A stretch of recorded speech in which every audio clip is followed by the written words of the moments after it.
Oke, langsung aja. Pada malam hari ini kita kan mau belajar tentang multivariat buat UAS ya.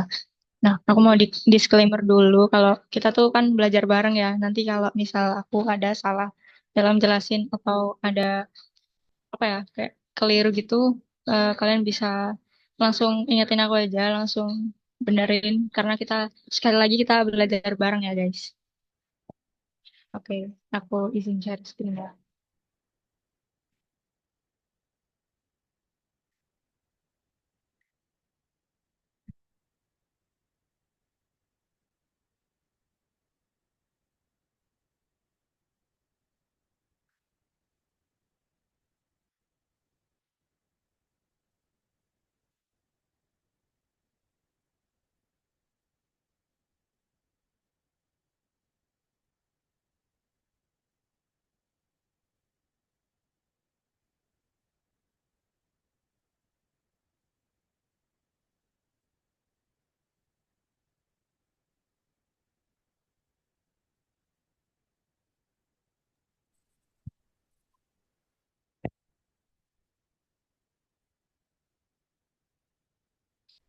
Oke, nah Eh, ini nanti alurnya aku bakal sedikit review tentang eh, teori-teori tentang Mulfar. Terus nanti kita bakal latihan soal gitu ya. Oke, langsung aja. Kan kita setelah UTS tuh belajar tentang ini ya, interdependensi.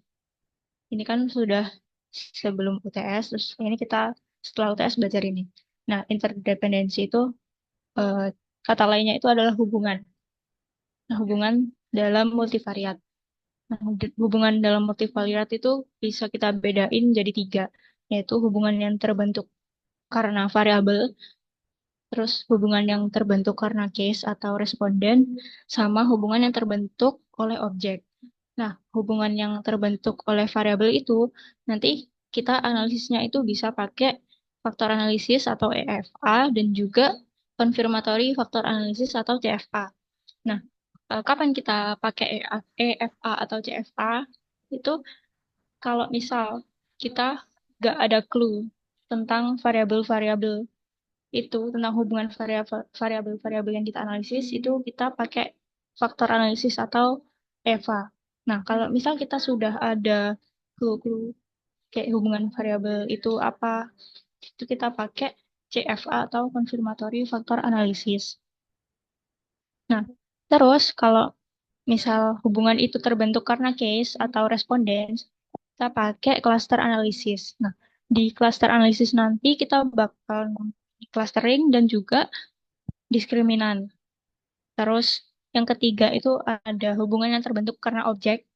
Itu nanti kita bagi lagi bagaimana variabel-variabel itu diukur atau kan apa dengan metrik atau non metrik.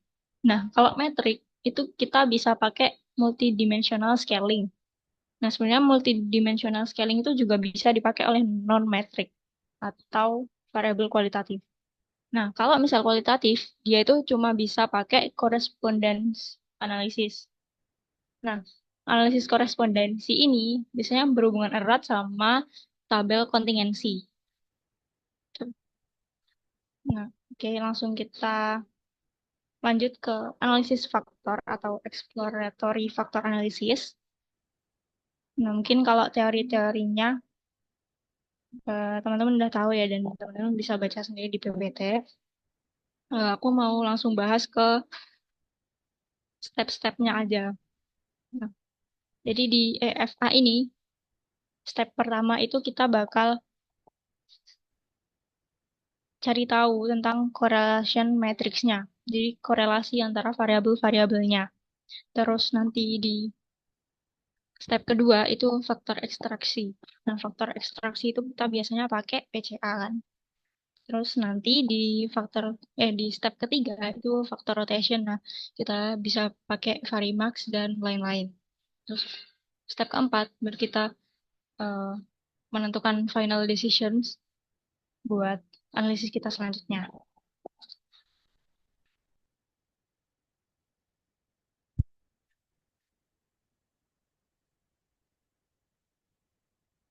Nah, mungkin kita langsung ke praktikumnya ya.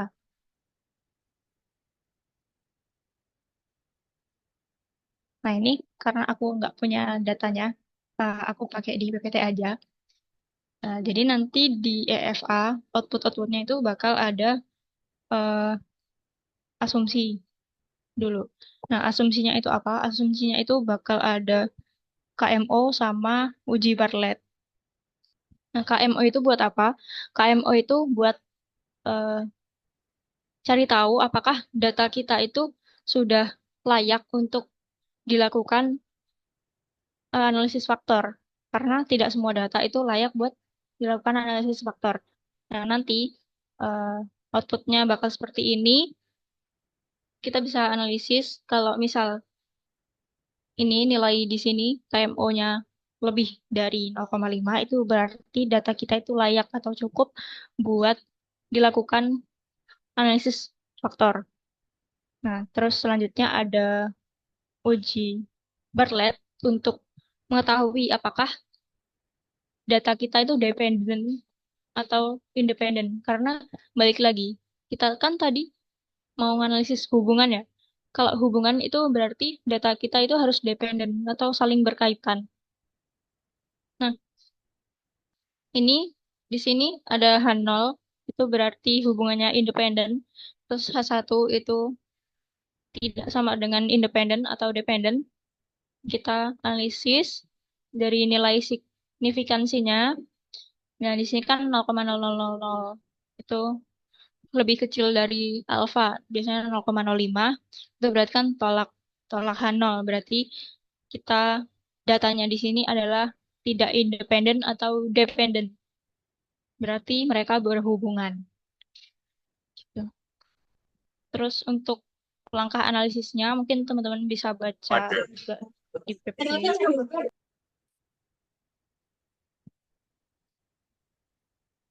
Oke, Eh, kalian bisa eh, ikutin langkah-langkah di sini dan mungkin bisa hafalin ya karena besok itu close book katanya ya. Terus kita langsung ke interpretasi aja. Nah, ini kan KMO dan Bartlett ya. Tadi udah aku bahas. Terus ini ada nanti di output ada anti-image matrix. Nah, ini teman-teman lihat di sini di anti-image correlation itu yang di diagonalnya itu kalian pastiin kalau nilainya itu lebih dari 0,5. Nah, misal kalau ada yang nilainya di bawah 0,5, itu teman-teman bisa hapus aja variabelnya, terus lakukan analisis lagi. Nah, ini kan ada yang di atas 0,5 ya. Terus di sini,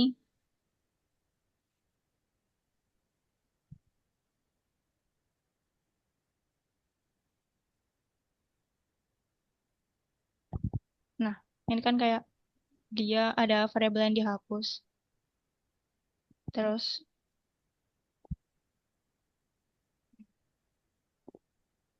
sorry teman-teman, tadi aku salah ngomong. Tadi nilainya itu harus lebih dari 0,5, yang lebih yang kurang dari 0,5 itu kita hapus. Nah, ini di finalnya itu kan sudah lebih dari 0,5 semuanya. Itu bisa dilakukan ke interpretasi selanjutnya. Nah, di sini dia kan kayak PCA ya, kayak ada total variance explained. Nah, ini di sini kita pakai yang nilainya lebih dari satu. Nah, di sini kan yang lebih dari satu kan ada komponen 1 sampai 4 ya. Yang komponen 5 dan seterusnya itu kita abaikan saja. Terus, nah nanti di plotnya juga bakal seperti ini. Ada komponen 1, 2, 3, 4. Terus nilai eigenvalue-nya 1 di sini. Nah, kayak gitu. Nah, terus nanti ada lagi output rotated component matrix. Nah, di sini kalian tuh lihat antar komponen, ada komponen satu 2 3 4. Nah, antar komponen itu kan pasti terbentuk dari variabel-variabel yang sudah kita pakai kan. Nah, nanti nilainya kalian lihat kalau misal ada nilai dari variabel yang ambigu, kayak misal dia tuh imbang seperti variabel 11 ya. Variabel 11 itu kan di komponen satu dia 0,591. Terus di komponen 2 itu minus 0,064. Terus di variabel 3 segini, di komponen 4 itu segini. Nah, antara komponen satu sama komponen 4 dia tuh kontribusinya itu hampir sama gitu loh. Jadi kayak ambigu gitu loh, dia mau ikut yang mana itu ambigu. Nah, kalau misal seperti ini, nanti dia bakal di rotate itu sudah ini sih sudah include dari langkah-langkah SPSS kalian. Nah, terus nanti bakal ada output lagi di rotate komponen matriks. Nah, tadi variabel 11 kan gini kan. Akhirnya dia variabel 11 dihilangin, terus hasilnya seperti ini. Nah, dia kan antar komponen dan antar variabel itu kayak kontribusinya kan jelas. Seperti di sini, itu variabel 6 berkontribusinya yang paling gede itu di komponen 4. Terus variabel 7 kontribusinya di paling gede itu komponen 2 sebesar 0,8 dan seterusnya. Nah, nanti kita hasil akhirnya tuh bakal kayak gini sih, kayak faktor satu variabel yang berkontribusi itu apa aja, terus faktor 2 variabel yang berkontribusi apa aja, dan seterusnya. Oke, mungkin sampai sini bisa dipahami ya teman-teman tentang EVA. Kalau misal ada pertanyaan bisa langsung raise hand atau chat aja ya.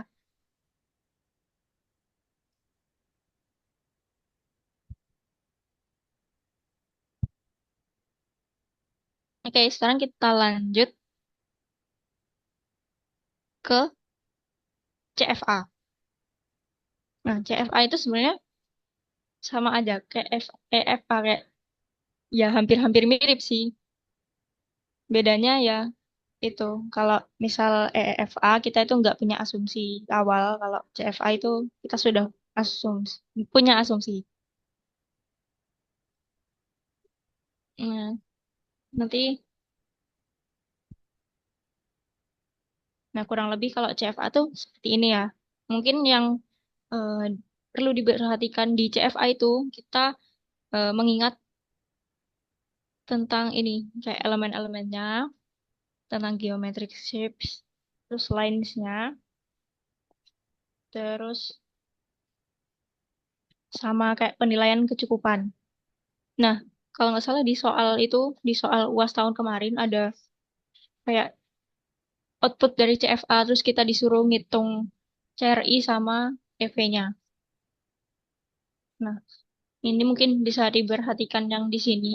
Kayak dia tuh kecukupan modelnya harus berdistribusi normal, terus ya kayak gitu.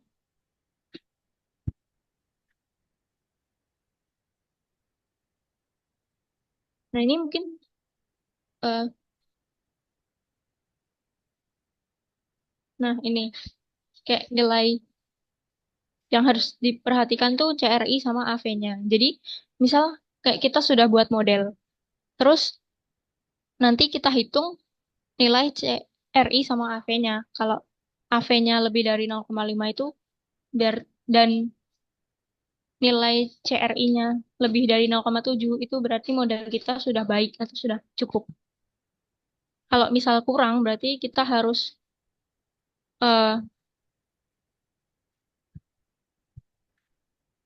kita harus buat model yang lebih baik lagi.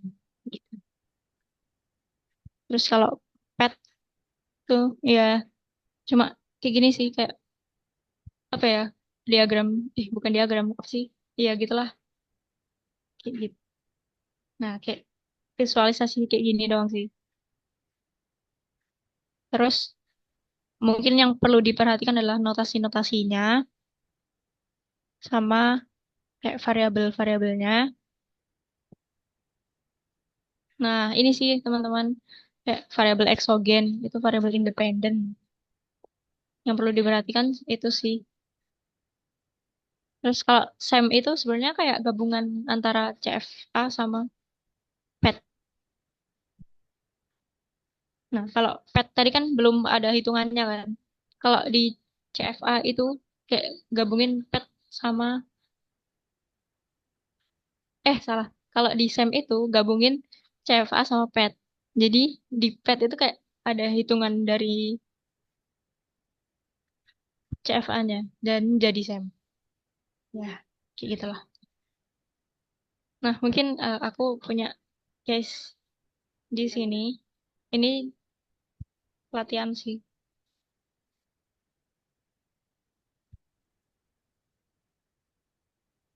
Nah, ini tuh kan kita punya data. Datanya ada variabel ini, kayak info, com, arit, simil, vocab, dan lain-lain. Nah, terus kita buat model dari data itu, karena kita kan udah punya asumsi ya. Dan model itu dibuat dari asumsi kita gitu. Kalau misal kita belum punya asumsi, nanti kita buat Eva dulu, baru kita bisa buat model. Nah, karena kita sudah punya asumsi dari data itu, kita buat model sesuai asumsi kita. Nah, terus kita hitung. Nah, kayak sintaksnya mungkin seperti ini. Itu ada di PPT. Terus kayak hasil SEM plotnya seperti ini. Itu eh, kayak misal variabel ini verb itu diwakili.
Sorry guys, kepental. Ya, aku lanjut lagi. Tadi sampai CRI sama AV. Nah, itu kita sudah dapat nilainya 0,8 sama 0,6. Itu berarti kita udah memenuhi dari batas nilainya kecukupan model. Berarti sebenarnya model kita udah cukup. Tuh.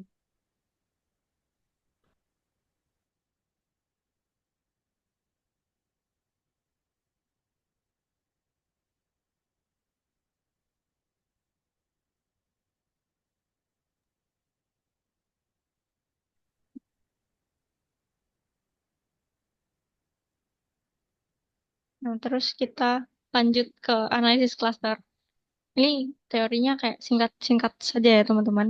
Kita nanti yang panjang di latihan soal. Nah, mungkin kalau cluster, karena kita sudah pernah belajar clustering, mungkin teman-teman juga sudah nggak asing ya dengan cluster.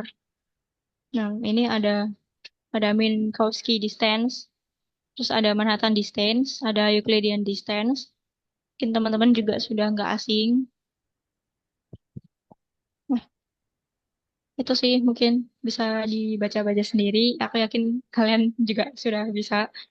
Terus cara hitungnya ini kan juga sudah dijelasin sama Bu Devi. Nanti kita bahas lebih lanjut di latihan soal saja. Clustering. Terus mungkin analisis diskriminan langsung ya. Nah, bedanya analisis diskriminan sama clustering itu sebenarnya kalau menurutku tuh di analisis diskriminan dia tuh mengelompokkan, tapi dia bakal ada persamaannya. Jadi kalau di clustering biasanya kan nggak ada persamaannya ya. Tapi kalau diskriminan tuh ada persamaannya. Dan ternyata kalau setelah aku baca-baca lagi, ternyata diskriminan itu dikelompokkan sebagai supervised. Sedangkan kalau clustering unsupervised gitu. Tapi dia tetap pendekatannya clustering.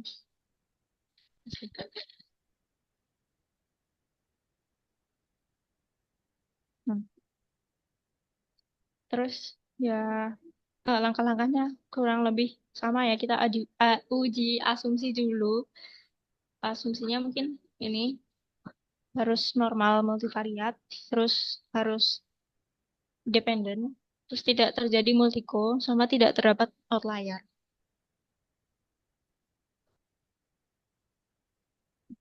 Ya, kayak gitu sih kurang lebih nanti kita bahas di latihan soal aja.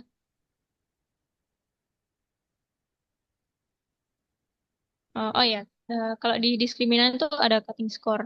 Nah, cutting score itu adalah batas untuk kita mengelompokkan data itu masuk ke klaster yang mana, ke klaster yang A atau klaster yang B gitu. Itu ada cutting score. Nah, terus centroid itu adalah ya skor diskriminan untuk grup tertentu. Terus ini cara menghitung cutting score. Ya, itu. Terus ini analisis MDS, korespondensi dan biplot. Nah, kalau MDS kayak bab ini tuh mungkin cuma interpretasi plot gitu loh. Dan mungkin dari teman-teman juga bakal beda-beda, kayak subjektif banget karena kan kita lihat plot gitu. Oke, langsung. Oh ya, ke canonical correlation. Nah, itu ini sih, ini beda simple correlation, multiple correlation sama canonical. Jadi kita bisa lihat ya, kalau di simple correlation itu hubungan antara dua variabel. Terus kalau multiple itu ini seperti ini. Kanonik itu ya, seperti ini. Jadi kayak variabel independennya itu lebih dari satu, terus variabel dependennya juga lebih dari satu. Tuh. Oke, karena mungkin kita udah, nah, oh iya, untuk analisis diskriminan kelasnya hanya dua kawan. Nah, itu kalau dari kasus-kasus yang ketemu itu dua ya. Soalnya ini kan bakal ada cutting score. Nah, cutting score-nya itu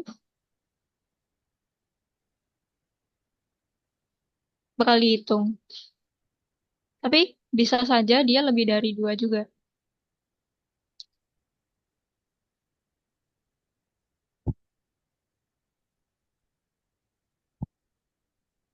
Tapi buat soal-soal yang bakal kita kerjain, harusnya bakal cuma dua sih. Karena kalau lebih dari dua itu bakal rumit. Oke, kita langsung bahas soal UAS kemarin aja ya. Nah, ini kan soal pertama diberikan data sebagai berikut. Ini disuruh klaster manual pakai jarak Euclidean dan metode single linkage. Nah, ini ke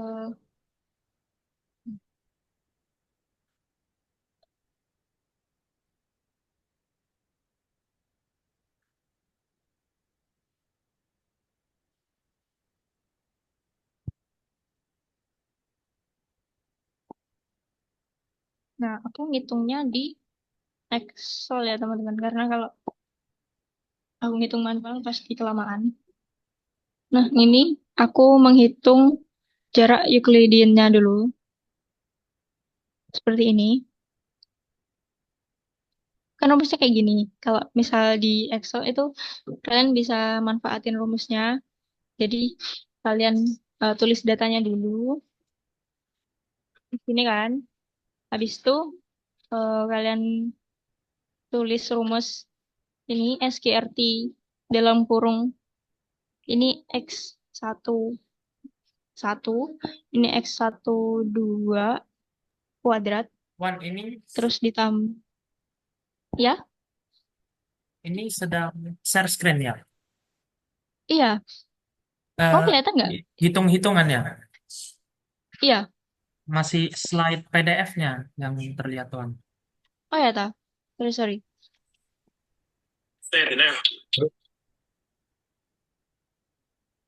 Nah, ini udah kelihatan kah? Sudah, terima kasih.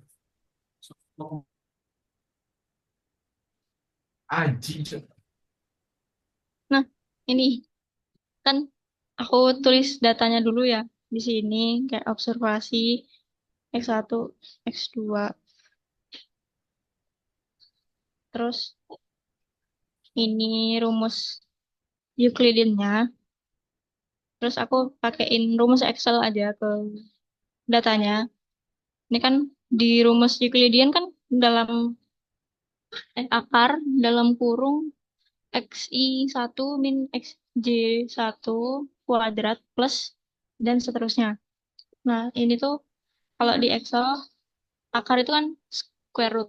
Jadi aku tulis square root atau SQRT dalam kurung ini. Ini tuh X1A. Ini ya di sini ya teman-teman. X1A ini terus min X1. Karena di sini kan kotaknya satu-satu ya. Aku tulis dulu X1 min X1 kuadrat ditambah ini X1 2 X2 1 min X2 1 kuadrat. Nah, kurang lebih seperti ini. Nanti mungkin bisa dikirim. Terus, nah ini kenapa aku pakai dolar-dolar? Karena di sini kan bakal ke kolom satu terus kan. Nanti kalau diginiin itu bakal ngikut. Jadi kita nggak perlu ubah rumus satu-satu gitu sih. Nah, ini hasilnya gini. Terus ini juga sama.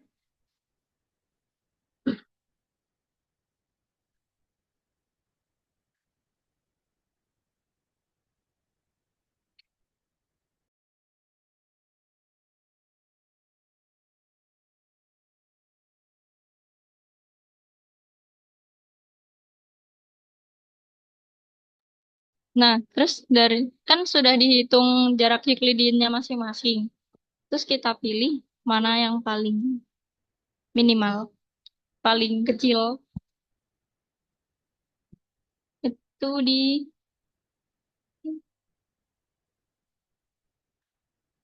sini kan. Satu, dua.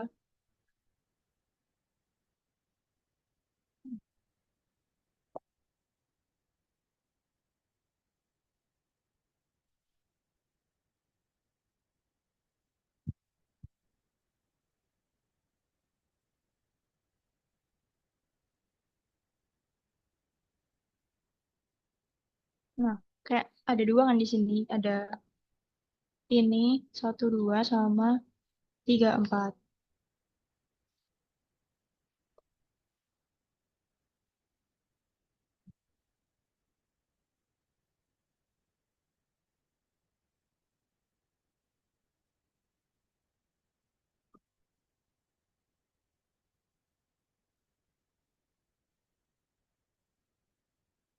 Jadi kita gabungin satu, dua.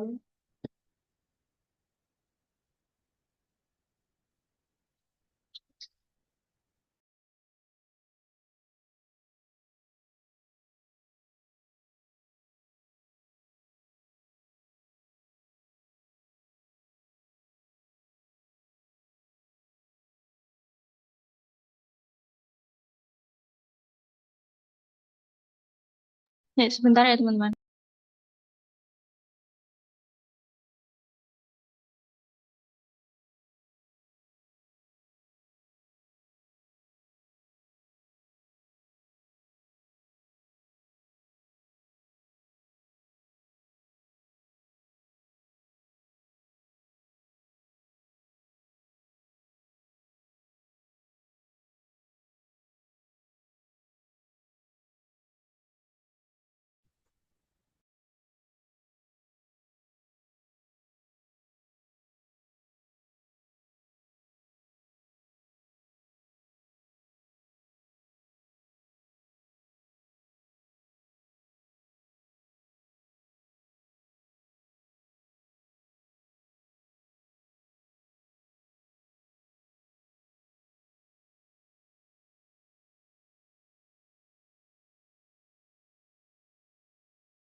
Oke, sorry tadi ada gangguan dikit. Ini kalau sudah kita temukan yang terkecil itu sesuai langkahnya ya. Kita kelompokkan. Jadi ada kelas satu 2 ini 1, 2, 3.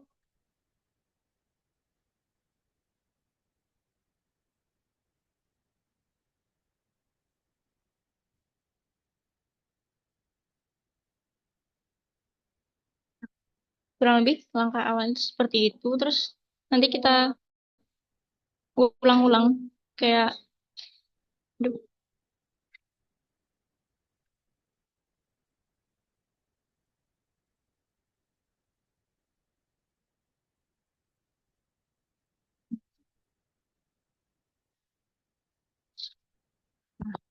nah ini kayak kita ulang-ulang terus dicari jarak terdekat. Terus nanti kalau yang terdekat digabungin sampai ketemu klaster-klasternya. Nah, karena mungkin ini soal yang gampang, aku lewatin dulu ya teman-teman. Soalnya mungkin teman-teman juga sudah paham kan. Terus nanti aku kirim pekerjaanku juga.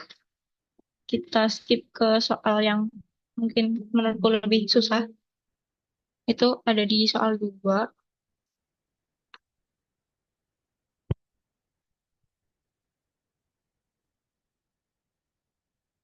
Nah, ini ada manajer permasalahan IM3 ingin mengetahui kepuasan pelanggan terhadap layanan yang mereka berikan, di mana variabel-variabel yang digunakan dalam penelitian tersebut adalah sebagai berikut. Nah, variabel-variabelnya seperti ini. Terus ini kan kita nggak perlu analisis ya, karena sudah ada outputnya di sini. Terus pertanyaannya, lakukan pengujian goodness of fit. Terus ini reliabilitas laten sama indeks masing-masing variabel laten. Nah, ini yang A itu kan pengujian goodness of fit. Nah, di sini sudah ada di outputnya,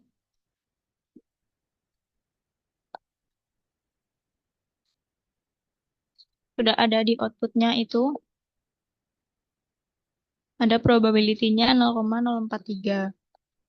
Nah, kita tinggal nguji apakah itu dia berdistribusi normal atau enggak berdistribusi normal. Nah, kita bandingkan probabilitasnya tadi dengan alfa 0,05. Nah, ternyata kan dia lebih kecil ya. Eh,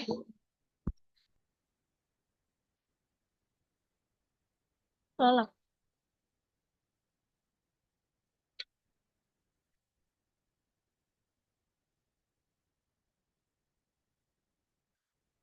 Ini tolak karena dia kurang dari alfanya.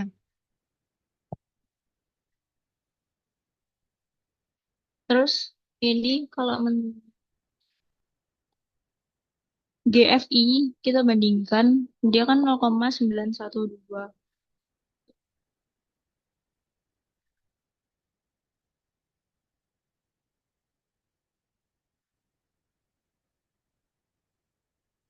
Terus di sini cut off-nya itu adalah lebih dari 0,9.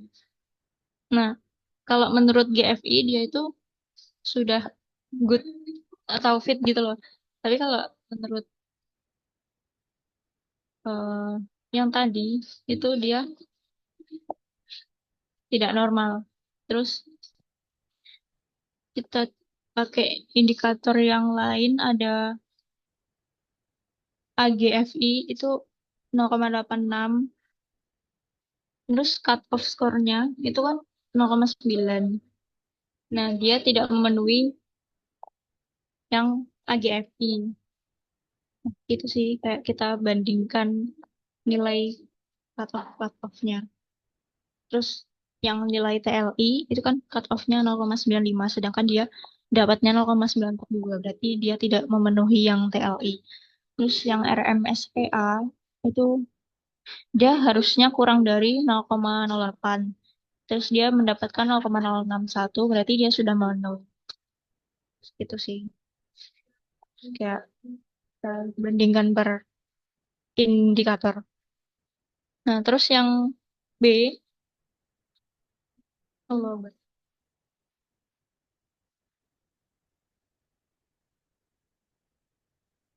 yang B itu kita kan disuruh nil apa menghitung variabel laten mana saja yang reliable dengan CR atau CRI. Nah, itu lihat di sininya, di nilai antara panah tiga ini. Jadi kan yang bulat-bulat itu kan variabel laten. Yang ini, yang kualitas salah ding, yang lonjong, oval. Yang oval itu kan variabel laten. Nah, terus dia tuh eh, lambdanya itu yang ini, yang di panah di sini, yang dari oval ke kotak. Nah, di sini aku ngitung salah satu dulu yang quality. Nah, di sini kan lambda satunya itu ada satu, terus lambda duanya di sini digambar itu 0,76, terus lambda tiganya ada 0,91. Ya udah kayak kita masukin dulu, terus di rumus kan dibutuhin lagi nilai error ya. Ini itu kita peroleh dari satu dikurangi lambda satu. Ya, gitu. Lambda 2, error lambda 2 itu berarti satu dikurangi lambda 2. Terus error lambda 3 itu satu dikurangi lambda 3. Dan seterusnya. Nah, terus kalau kita udah dapetin lambda satu 2 3 terus error lambda satu 2 3 itu kita bisa ukur CR-nya. Tinggal masukin rumus.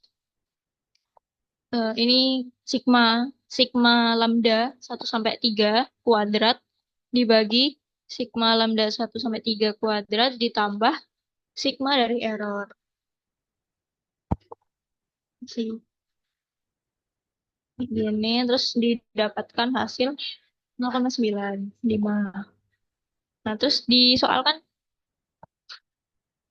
cut off value-nya minimal 0,7. Sedangkan kita mendapatkan 0,9. Berarti dia itu reliable. Nah, terus untuk variabel laten kita coba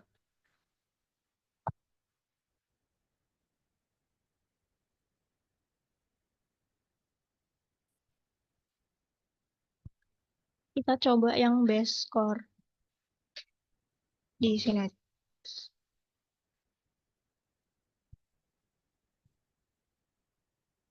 Aku nulisnya lambda itu L aja ya, Sen.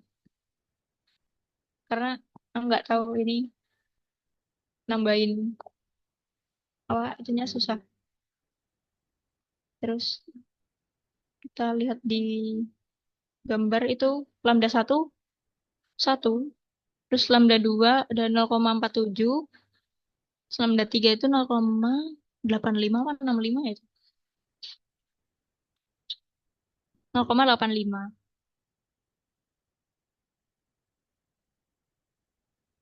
Satu,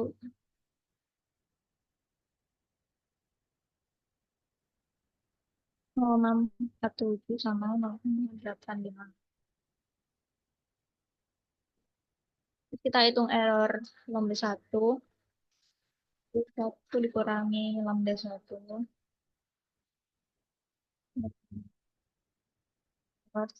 Tiga.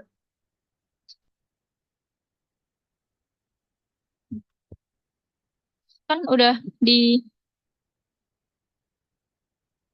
udah dapetin lambda satu sampai 3 sama errornya.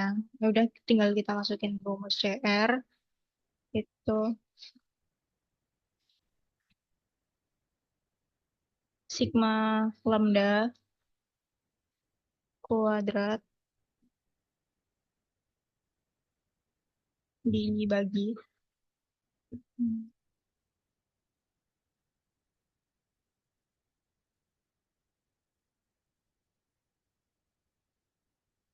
gitu. Error.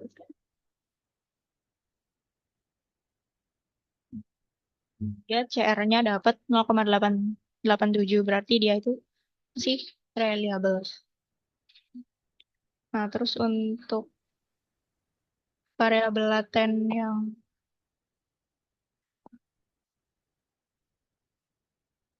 CS, yang CS kan ini tuh ada lambda satunya 1,16.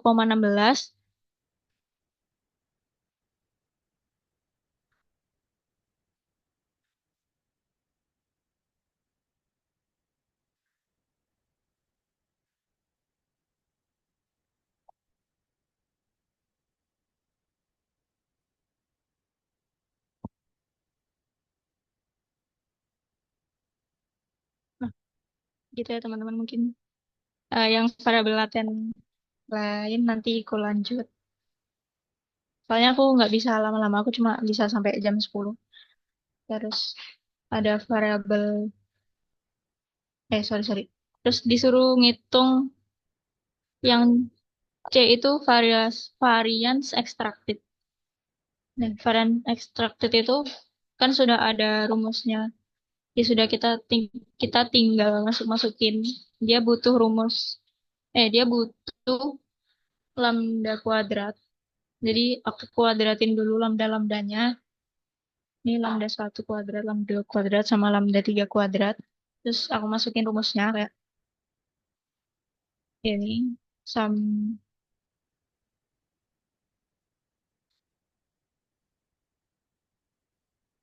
terus sudah. Ternyata diperoleh 0,946 itu hasilnya baik. Gitu. Nah, terus mungkin nanti bisa aku kasih kerjaanku ya teman-teman. Soalnya maaf banget aku nggak bisa lama-lama. Terus soal selanjutnya itu ada analisis diskriminan. Itu di sebuah laboratorium dilakukan penelitian bla bla bla. Terus datanya itu dengan X1 adalah lebar kelopak, X2 lebar daun, sama X3 trayek pH. Nah, Y sama dengan 0 itu bunga A, terus Y sama dengan 1 itu bunga B. Kita lakukan analisis diskriminan. Langkah-langkahnya di SPSS itu kalian bisa ikutin di PPT aja. Terus di sini aku bagi outputnya itu ada asumsi sama analisis diskriminannya. Nah, di asumsi itu kan kita ngecek asumsi normal, terus multiko sama dependen. Itu, nah ini kayak,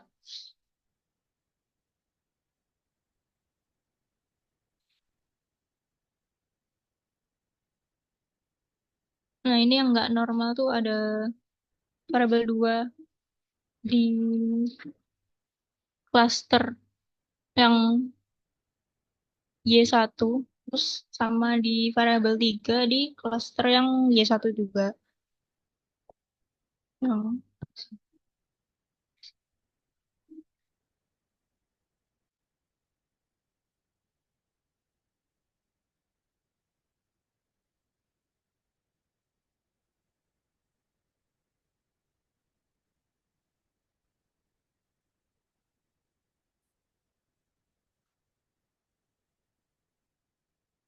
Nah, ini ya.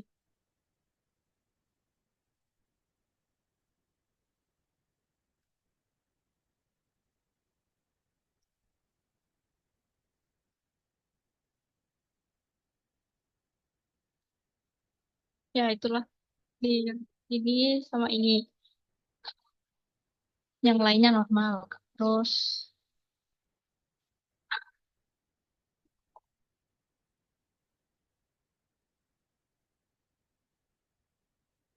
ini kita nguji multikolinearitas di output yang judulnya ini full width group matrix. Nah, itu kalau korelasi antar variabelnya kurang dari 0,5 itu nggak ada korelasi, berarti tidak terjadi multikolinearitas. Nah, di sini kan di hubungan X1 X2 dan kurang dari 0,5. Terus X1 X3 itu juga kurang dari 0,5.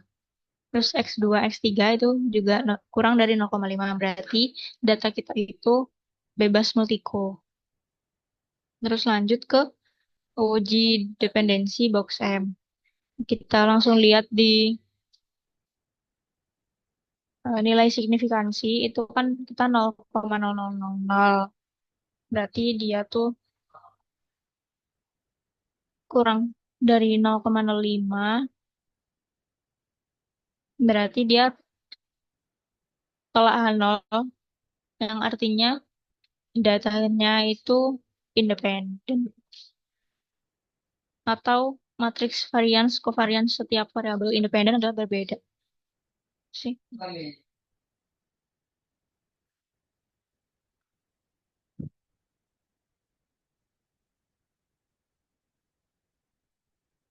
Kalau nol.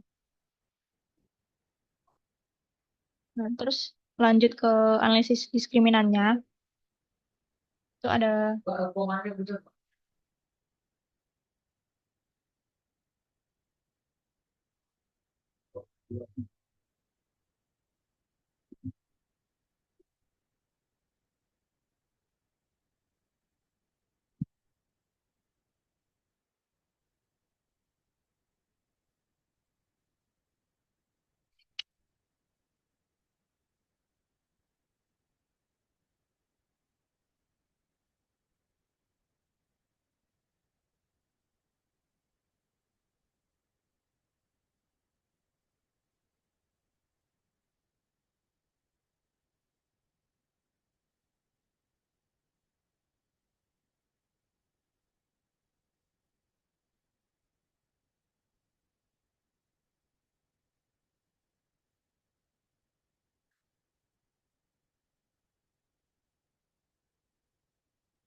nah ini ada output grup statistik. Itu kita kayak bedain antara mean per variabel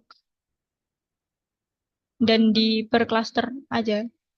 Jadi misal ini variabel satu di cluster nol itu meannya segini, kayak 5 berapa gitu. Terus variabel X1 di apa cluster satu itu dapat 8. Berarti kan dia beda. Jadi kayak interpretasinya cuma variabel ini di cluster ini berbeda signifikan gitu-gitu doang. Terus lanjut itu ada test of equality of group means. Nah, ini kita lihat ini kok nggak ada ya?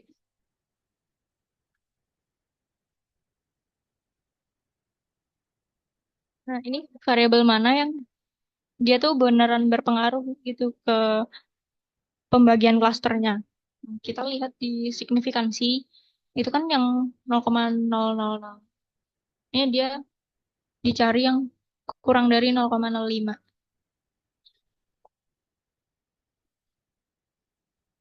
Nah, itu semuanya kurang dari 0,05 ya. Tapi yang variabel X3 ini dia tuh ambigu kayak 0,049 gitu.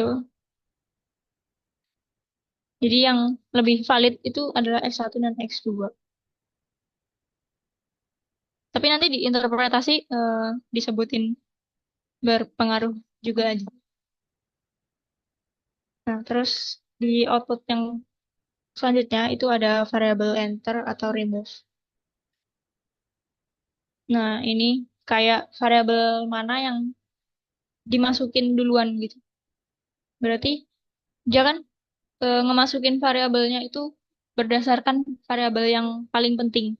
Nah, dia tuh nganggapnya variabel X1 itu variabel yang terpenting dari variabel X1, X2, dan X3. Makanya dia dimasukin duluan. Terus lanjut ke X3.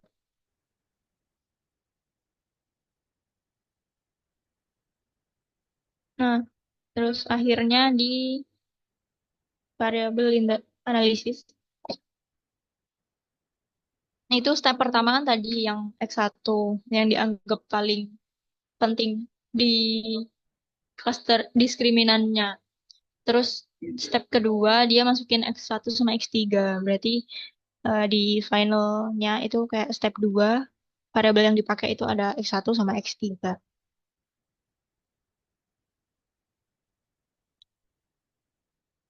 Nah, terus di ini function.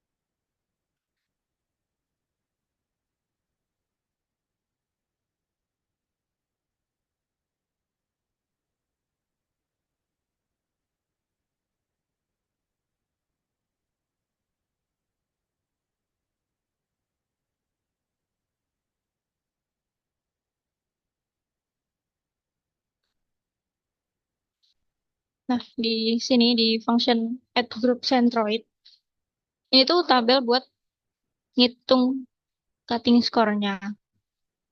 Nah, di sini aku pindah dulu ya.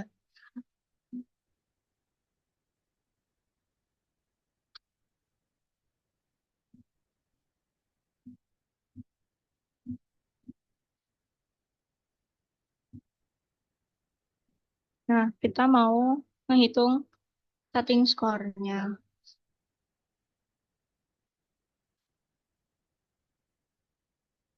Rumusnya itu di sini.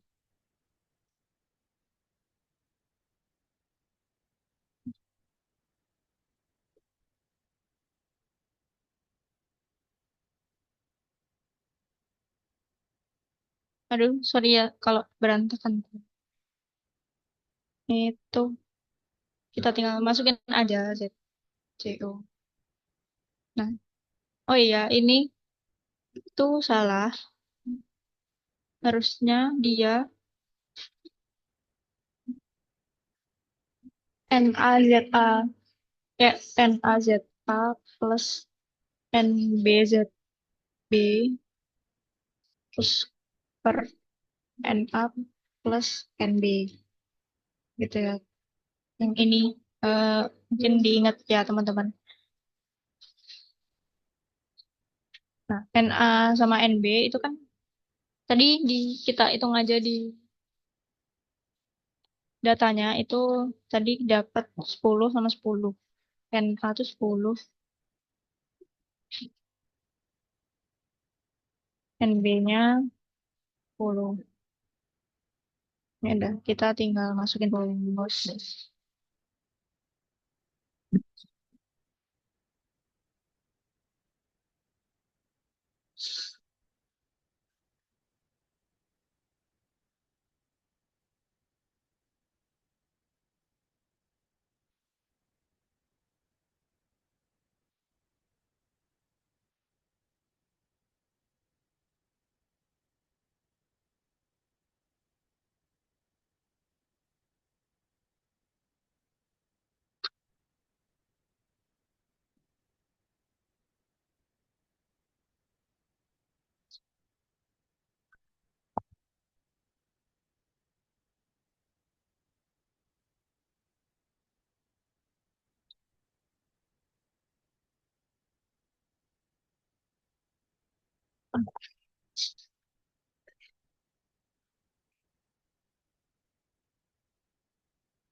Eh, Cutting score-nya itu dapat 0.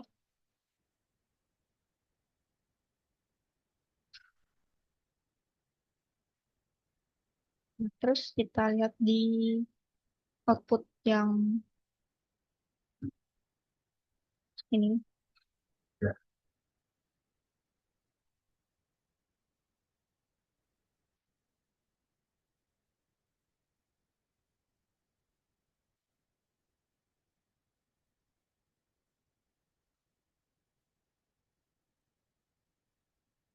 Nah, ini tuh kayak centroidnya. Dia tuh di cluster satu. Sorry, sorry.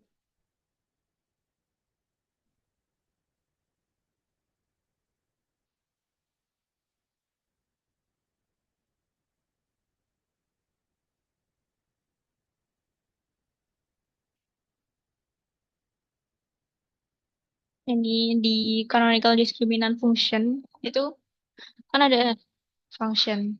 Terus X1, X3. Nah, ini tuh yang jadiin persamaan diskriminannya. Jadi nanti persamaan diskriminannya itu bakal D sama dengan konstan plus X1 ini 1,936 X1 plus 0,163 X3. Ya, kalau gitu.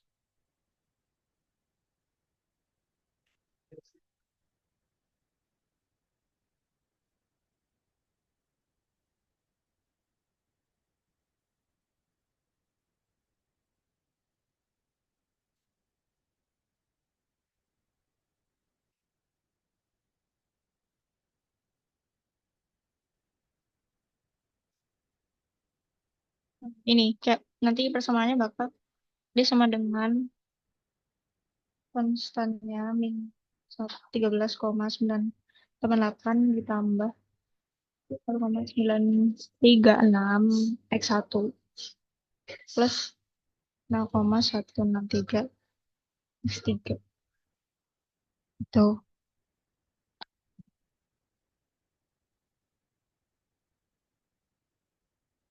Ya terus di sini kita ada classification result itu kayak ngebandingin antara analisis diskriminannya sama label dari datanya.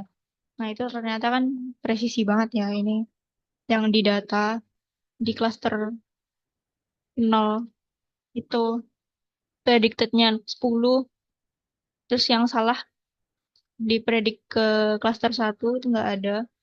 Ya, ini jadi 100% case correctly classified. Berarti dia tuh sesuai sama data. Tuh, terus lanjut ke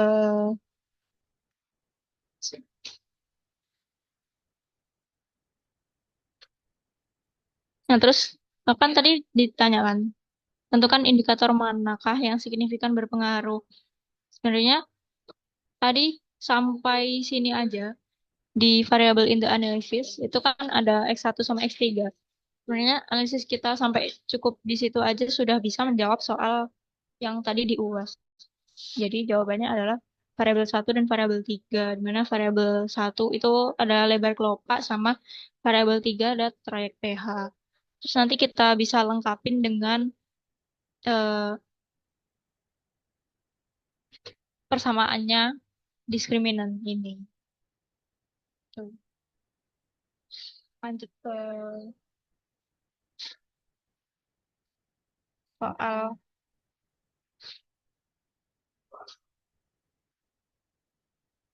yang terakhir. Nah, ini diberikan informasi. Nah, ini kan kayak interpretasi plot aja. Nah, kita lihat di sini yang salah garis vertikal itu kan harga permen. Terus garis horizontalnya ada ukuran permen. Nah, kita lihat kita fokus ke ukuran permen dulu ya. Kayak yang garis horizontal dulu. Berarti kita fokus ke jarak horizontalnya. Itu yang paling dekat kan ada AB sama ED. Tapi kalau kita lihat lagi, yang paling dekat itu kan ED. Berarti ED itu dekat karena ukuran permennya tuh sama. Nah, sebenarnya ini ada di PPT juga sih. Ini. Nah, sumbu ya, sumbu. Sumbu vertikal sama sumbu horizontal.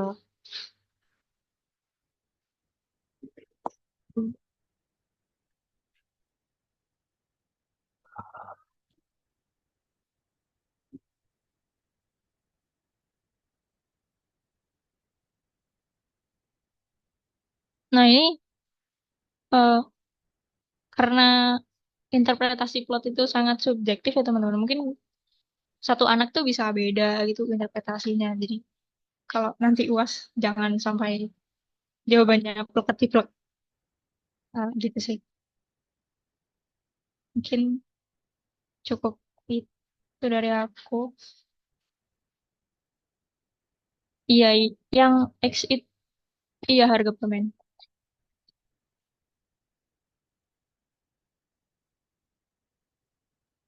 Iya, yang vertikal itu ukuran sama yang X itu harga permen. Sorry, sorry.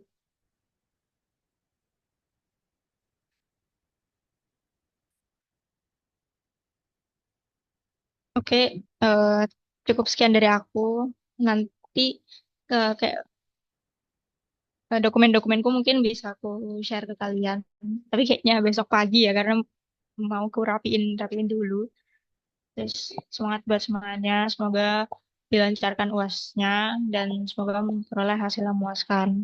Terima kasih yang sudah menyimak dari awal sampai akhir. Sukses selalu. Bye-bye.